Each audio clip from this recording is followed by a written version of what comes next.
BJP की सरकार, BJP की पुलिस उसी दीपक कुमार पे केस लगा दिए।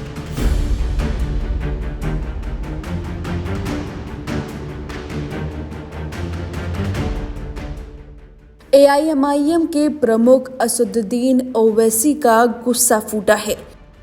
दरअसल तेलंगाना के आदिलाबाद में एक जनसभा को संबोधित करते हुए उन्होंने उत्तराखंड के कोटद्वार में चर्चित चेहरा दीपक का नाम लेते हुए बड़ी बात कही।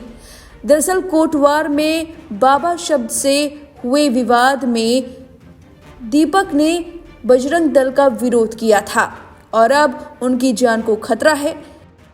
एक हमारे हिंदू नौजवान ने, जिसका नाम क्या था, क्या नाम था, जोर से बोलो, नहीं सुनाई नहीं दिया, जोर से बोलो। दीपक कुमार नाम था उसका। हाँ, वो भी उन्होंने बोले उन्होंने। अब मीडिया वाले उसके घर को जा रहे तो पुलिस सामने ठहरी हुई, नहीं यू कांट गो, आप नहीं जा सकते, आप जा ही नहीं सकते। अरे कहे क्यों भाई, क्या हुआ? अरे उन मीडिया मिलना चाह, नहीं मिल सकते। अरे क्यों नहीं मिल सकते? आखिर क्यों तुम उसको छुपा के रखे? वो उसका जुर्म सिर्फ यही था कि 70 साल वकील साहब की दुकान पे जाके बाबा एड्रेस लिखा हुआ था, तो ये बजरंग दल के लोग जाके बोले नाम निकालो बाबा। अच्छा, ये बाबा कहां से आया? फारसी का लफ्ज है, ये फारसी का लफ्ज है बाबा। ये नहीं, तू निकाल देना। ये दीपक साहब आकर उन्होंने कहा ये 30 साल से दुकान यहां पर है, तुम कुछ भी नहीं कर सकते। ये बांकड़े पहलवान भाग गए।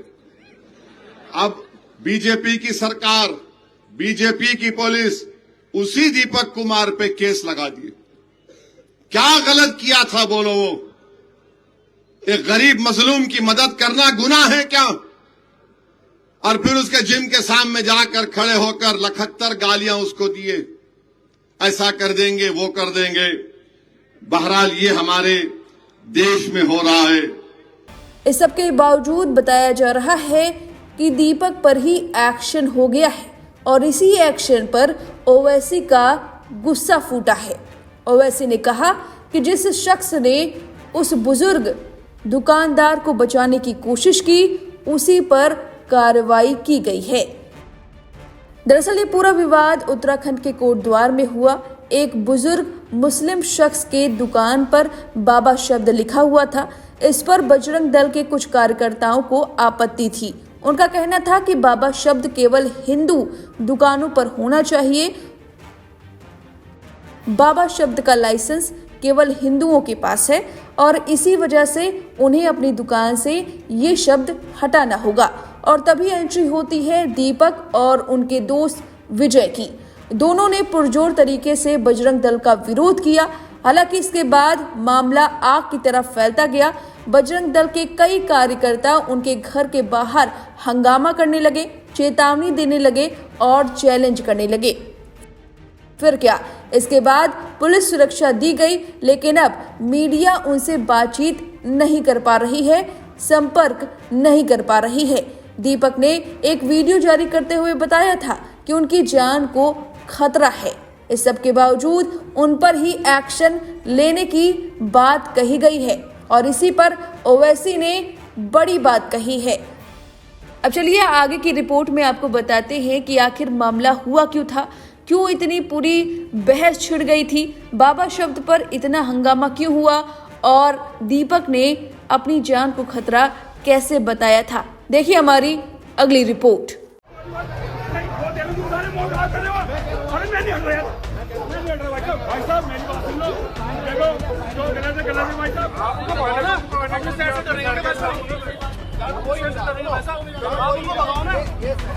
उत्तराखंड के कोटद्वार शहर में बजरंग दलों की भीड़ इकट्ठा हो गई।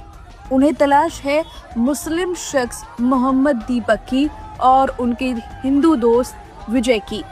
दरअसल पूरा विवाद बाबा शब्द से शुरू हुआ। बजरंग दल के मुताबिक बाबा शब्द का लाइसेंस केवल हिंदुओं के पास है। हिंदुओं की पहचान है, ये कहना है बजरंग दल का।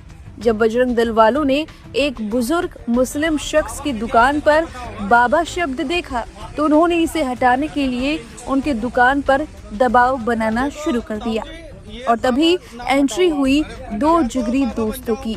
एक मोहम्मद दीपक और दूसरे थे विजय, एक हिंदू और दूसरा मुस्लिम। दोनों ने बजरंग दल वालों का पुरजोर विरोध किया, बाबा शब्द हटाने से मना किया और फिर ये वीडियो सोशल मीडिया पर धड़ल्ले से वायरल होने लगा, जिसके बाद अब बजरंग दल के सभी कार्यकर्ता मोहम्मद दीपक के घर के बाहर भीड़ जुटाकर गालियां दे रहे हैं, उन्हें धमकी दे रहे हैं और चैलेंज दे रहे हैं।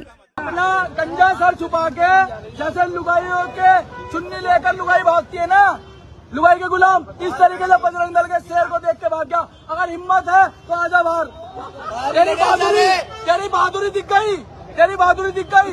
नियत थे बजरंगियों को धक्के मारकर पीट के भगाने वाला वो दीपक तेरे शहर में खड़े और ये भाग गया।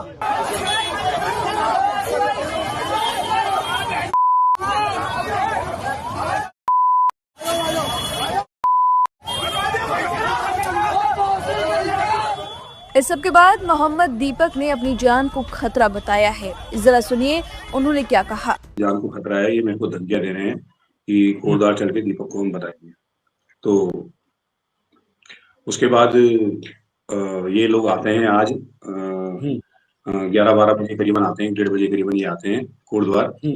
और कोटद्वार में कम से कम 5 से 5.5-6 घंटा ही रहते हैं। पूरे कोटद्वार में घूमते हैं, प्रशासन इनको रोकता नहीं है और ये बेहिजक होकर नारे लगाते हैं, मेरे को गालियां देते हैं, मेरी फैमिली को गाली देते हैं, मेरी माँ को, मेरी बहन को। ठीक है, तो ये मेरे को गालियां देते हैं। पूरा प्रशासन इनके साथ घूम रहा है, इनको ये नहीं मना कर रहा, रोक नहीं रहा इनको प्रशासन, सबसे बड़ी बात ये है। ठीक है, उसके बाद जब मैं नीचे गया प्रशासन ने मेरे को उठाया, यानी कि मेरे को थाने में बंद कर दिया, बिठा दिया उन्होंने मेरे को। 2-2.5 घंटा मेरे को वहां बिठा के रखा और लगातार ये 4-5 घंटा 6 घंटा जो है ये नारेबाजी लगाते रहे कोटद्वार में। मेरे जिम के सामने एक ग्राउंड है, ग्राउंड में ये सब इकट्ठा हो जाते हैं, 150-200 लड़के करीबन होते हैं और वहां से चिल्ला कर ये अपना जो इन्होंने बोलना था गंद, इन्होंने वो गंद बका। और पुलिस प्रशासन वहीं पर था। पुलिस प्रशासन ने ये नहीं करा कि इनको भगा दो और उल्टा उन्होंने मेरे को उठाकर जो है थाने में बंद कर दिया। अब इस खबर पर आपकी जो भी राय, हमें कमेंट करके अपनी राय जरूर दे। बने रहिए लाइव हिंदुस्तान के साथ।